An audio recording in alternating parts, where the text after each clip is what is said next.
নন। আমাদের প্রকৃত আপন সত্তা হচ্ছেন আল্লাহ রাব্বুল আলামিন। আল্লাহর চেয়ে আপন আপনার কেউ নেই পৃথিবীতে। তো সেই আল্লাহকে আপন করে নেন, আপনি বুদ্ধিমান। আল্লাহকে বাদ দিয়ে অন্য সব কিছুকে আপন করে নেবেন, আপনার মৌতের পরে আপনাকে এরা ভুলে যাবে।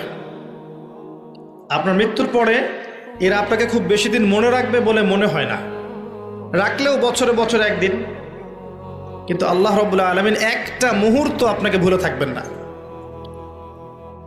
একটা হাদিস মনে পড়লো যে আল্লাহ পাকের কাছে 100টা রহমত আছে, মানে 100 ভাগ রহমত আছে, দয়া আছে, ভালোবাসা আছে।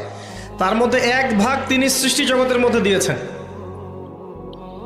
ওই যে গাভী তার বাচ্চাকে চেটে পরিষ্কার করে না, কুকুর তার বাচ্চাকে দুধ খাওয়ায় না, ওই 1 ভাগ রহমতের জন্য, 1 ভাগ দয়ার কারণে। বাকি 99 ভাগ রহমত আল্লাহ পাক তার নিজের কাছে রেখেছেন।